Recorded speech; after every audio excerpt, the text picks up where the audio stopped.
Welcome back to Raw is Retro on the Sharpshooters Wrestling YouTube channel. I am your host, Big Ross Man, and joining me as ever is Lord Manny Hayes. It also was my birthday yesterday. Was it? Happy birthday, Yeah, mate. thank How you. old? 36. Oh, you young bugger.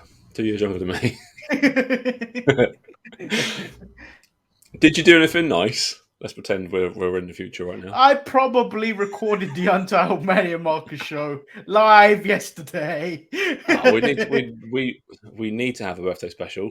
Edit. We had a really great birthday special. I'm leaving this exactly how it happened. Yeah, you either saw that or you didn't. We'll find out. Anyway, let's get into this episode of Raw is War. But first, we're off the back of Fully Loaded, a pay per view where nothing of any consequence happened. But I'll Oh, quickly it's run through the trash. results. Yeah, Val Venis beat Jeff Jarrett. Delo beat X-Pac, not even the title. Farouk and Two Skull Scorpio beat Justin Bradshaw and Terry Funk. Farouk and Bradshaw there in the same match. Mark Henry defeated Vader. Just weird. Vader's still quite a bit of a star. The DOA and LOD 2000 went for 9 minutes. Why? It's very unnecessary. You know what? You know what, Ross? This is probably what led Hawk to start drinking. I'm not surprised if it did, yeah, to be honest. Owen beat Ken Shamrock in a dungeon match, which Dan Severn was the special guest referee of. Took place in the famous Hart dungeon, which is pretty Oh cool yeah, to and see. But Owen used a dumbbell to knock a yeah, Shamrock out. great heel work. The best match of the night by a million miles was Rock versus Triple H in a 2 out of 3 falls for the RC title. It ended in a time limit draw, which is quite cool. It was 1-1 at the time. And Jackie defeated Sable by DQ in the bikini contest, the famous bikini contest, where Sable isn't wearing a bikini. But she was disqualified for that because she wasn't wearing a bikini. Who knew the rules were that in depth? Yeah. And the tag team titles were on the line as Austin and Taker defeated Kane and Mankind in a 20-minute snorefest. So this just proves, even to now, the tag team titles mean nothing because they change hands multiple times in the course Yeah. of 2 weeks. I might go back through all our episodes and count how many different tag champions we've had throughout this run, or the times they've changed hands. Because Well, the Outlaws had the titles for quite some time in the build up to this. yeah, they did, I suppose. Anyway, let's get into this episode of Raw because there is a lot of stuff happens on this, a lot of matches. We kick off with the Undertaker. Comes down to the ring carrying both title belts. He wants an apology from Austin. Like you're going to get an apology from Austin. Yeah. Vince thinks that Taker and Kane are still in cahoots because it only took him 1 tombstone to beat him last night, rather than the 3 that took him at WrestleMania. Vince is not happy. Austin debuts his Smoking Skull title belt. Thoughts on the Smoking Skull title belt, man? I always liked this. Yeah, I always liked it because it was different. Yeah, and it was probably the closest thing you'd ever get ever again to a giant the winged eagle shape. Just bring that winged eagle back. They did some graphics a couple of years ago now of wrestlers holding the winged eagle. It's one of Kevin Owens, and it just looks absolutely perfect. Right, innit? It looked it's just perfect on his shoulder. Yeah, it looks so good. I kind of want when Cody's healed to come back and bring back the old title, like in yesteryear when he brought back the old IC title. Yeah, I would like that. Should do that. Yeah, sack off the belts. All look the same now. Bring back something a bit different. Our first match of the night is Vader taking on Delo. I'm all here for this. This is great. But I love both these guys. He didn't put the title on the line. No, of course not, because you're not in Europe. But he does say Disney now. Disney's got 2 new rides: the Sky High and the Lowdown. Yeah, love it. I like this match. Delo can go with even. He's a very good worker. I don't think. Well, I think actually kind of gets overlooked a little bit in kind of 2022. Yeah, but he's one of the highlights of this era. He really is. Remember you can remember that could actually go in the ring. Yeah. Vader's had enough of his chest protector though. Rips it off and gives him a big old splash. And then he wins via count out. Lawler's very concerned about Delo and his injury. I think he'll be fine. We get a brawl for all match. Dr. Death, Steve Williams taking on Bart Gunn. This was terrible. And I thought the knockout was really good, thinking about it. But I was like, oh, he knocked out Dr. Death going into this. And then I was like, oh, wait, the knockout was like an accident. Yeah, I think it was. Yeah. Because this whole thing that we've had to sit through was set up for Dr. Death to win. And kind of him versus Austin, I assume, was sort of like the plan. Because he's this legitimate tough guy and Austin's the toughest SOB. So, yeah, put them two together. Brilliant. But, yeah, he gets knocked out by Bart Gunn, one of the smoking guns. And they scramble massively to start booking Butterbean and book the rest of this tournament. WrestleMania 15 with Butterbean. Christ. We're going to have to watch that. Yeah, it's next year. That's future Manny. You got a while, yeah. That's future Manny and Ross's problem. Yeah, we can let them deal with that. We get Owen comes out and tells everyone that he's not a nugget, which obviously just makes him chant nugget even more. Jason Sensation comes out dressed as Owen Hart. Why is this still going on? Like, he got his ass whipped 2 weeks ago. Yeah. Yeah. Dan Severn comes out to break it up. I don't get what's going on, but those two fight. Owen takes on Dan Severn in their next match. It ends in 53 seconds because Ken's here. And then the friendship breaks up for a bit. Yeah, this unfortunately is going to go on for the rest of this month. Yeah, because we get a Lions Den match at the next pay-per-view. So yeah, we're not finished with Severn, Hart, and Owen, unfortunately. Owen deserves so much better than this. He's such a good worker. Well, the thing is, he had a really good tag team with Jeff Jarrett. Yeah. Before he died, and I would go probably one of the best tag teams in that era. Yeah. Given that tag team wrestling was not taken seriously at all. Yeah, not at all. Yeah, I can't remember many other tag teams in that era really, other than the New Age Outlaws. Yeah, because it's kind of after Headbangers. Too Cool, I suppose, were kind of too much, whatever they were called. Yeah. Yeah, but they were more 2000, weren't they? They were, yeah. They kind of disappeared for a few years. So, yeah. Weird era, which we're going to get into at some point. Yeah. Michael Cole gets kind of shoved into a fence by Ken Shamrock in a really kind of weird foreshadowing to the Heidenreich. Yeah. It's not quite as sexual. Ken's not quite as sexual as Heidenreich, unfortunately, for Michael Cole. We get our next match, Farouk and Two-Car Scorpio taking on the DOA, fresh off of trying to murder Animal last week with a motorbike. They take on these two lads. I quite like Farouk and Scorpio as a team. They work quite well. I do. It didn't last, did it? It lasted maybe a week, and then we don't see Farouk for a while again. Yeah. There's a brawl outside. Scorpio flies over the top rope and lands on all of them. Now Bradshaw's on commentary, isn't he, for this as well? Yeah. He gets into it with Lawler because something he's sticking up for Terry Funk. Because Bradshaw's pissed because Funk was saying he's retiring. Yeah. Or taking a break from wrestling, maybe for 6 months. And then Bradshaw's invested in this tag team. So he's pissed. Yeah. That's the man to hitch your wagon to, a man that's not retired 400 times at this point. The match is terrible. It's a DQ finish because Bradshaw jumps up and just beats everyone. Yeah. Fine. You get a backstage promo from The Rock. He tells the DX, he asks the DX if they can smell what he's cooking. That's good. It's Rock versus Triple H versus X-Pac next in a 3-way dance. Yeah, and then this ended in count out, which I didn't think you could do.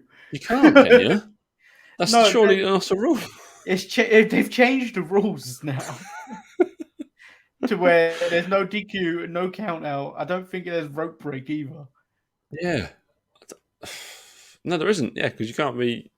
You can use whatever you want in a triple threat match. You can't get DQ'd or anything. Yeah. Weird rules in '98. But yeah, so it's a count out finish. Triple H and X-Pac are getting into it a bit more each week. But But yeah, that's more to come on that. Brackus is back. We've not seen him in since the first week of the Brawl for All.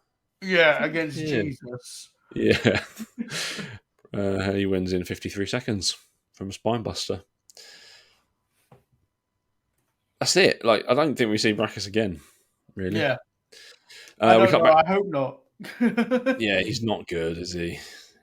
He's a man out of his time. He needs to be in the 80s, the late 80s. A big muscle guy who can't really work. We cut back to Yamaguchi-san's wife getting out of the shower with Van Vernus. What is this woman doing? She's just creating problems for herself. She is, really. And Val's unaware of what's going to happen to him in a couple of weeks' time. He really shouldn't have started this because it's not going to be worth it for him in the end. We get Val Venus taking on Brian Christopher with Scotty Too High or Scott Taylor at the ringside. Can't tie up here with sausages and samurai swords. Yep. Val wins in no time at all. But then the tag team beat up Val. Taka comes down to save the day. And then he tells Yamaguchi-san tells that Val Venus is being challenged by Kai and Tai for next week. And when they get through for him, they will choppy your pee-pee. Yep. And I told Marcus instantly that this was happening. And then he has made time to appear next week for this particular episode. It's an iconic moment of the Attitude Era. It really is. And we will get into that next week. For now, we get Michael Cole still backstage. He's interviewing the LOD 2000. Half of them anyway, because Hawk's just pissed. Just standing there swaying. Yeah. Looking drunk. And then the drunk man and his tag team Barter take on Mark Henry and the Godfather. With some hose. The Godfather. Yeah. First time with a hose. Yeah. It's weird. I think also, either this week or it may have been this week, was the debut of the Undertaker's Ministry music with the guitar. Oh, was it? Oh, yeah. Okay. I like that music. It's really good music. Yeah. It fits his character really well. But this is just everyone just concerned about drunk Hawk on the side of it, which I thought was weird anyway. Because Hawk they normally do top right and then top left, bottom right. Yeah. In the tags. Yeah. But this one was bottom left, top right, which was it seems so weird. It's completely wrong. Yeah. Tag team has always been top of your screen, bottom of your screen, left and right. That's the way it's always been. Yeah. Weird. Yeah. Godfather and Mark Henry win. Yeah, after Hawk falls off the top rope, doesn't it? Yeah, if you've not seen this, go and watch it because it's the unraveling of Hawk. It will take place over a few weeks. Then we get Lawler in the ring with Jackie and Sable for a trophy presentation. You know what? I got flashbacks of today with Vince McMahon's allegations going on. So obviously, to get the Lawler bits out, they've basically disqualified Sable for the bikini contest. From Vince McMahon's desk. Yes. And then Sable says Vince McMahon is not man enough to tell her to her face. Yep. Then out comes Vince. Of course. He said he could replace her because people like her, bimbos like her, are a dime a dozen. And then called her an ungrateful bitch. Yeah. Lovely. Yeah. I mean, and... Yeah, it doesn't look good for Vince, does it? Yeah, I mean, this is a long time ago, but she flips him the double birds behind his back, and then shows off the raw bikini. She goes full Austin with the double birds. Yeah, I mean, brilliant. Really odd segment because Sable's had a good relationship with Vince. Apparently, he brought her back, and now he's turned heel on her. I don't know. Our main event for the evening, The Undertaker and Stone Cold Steve Austin taking on the New Age Outlaws. And yes, it is the Taker's new music. It's here. He's still carrying both belts. Yeah, Austin doesn't want one. Can't be doing with it. Yeah. I mean, it's extra weight, isn't it? Why carry around 2 belts? You're Well, not yeah, Roman exactly. Reigns. Who wants to be Roman Reigns? Who wants to be Becky 2 belts?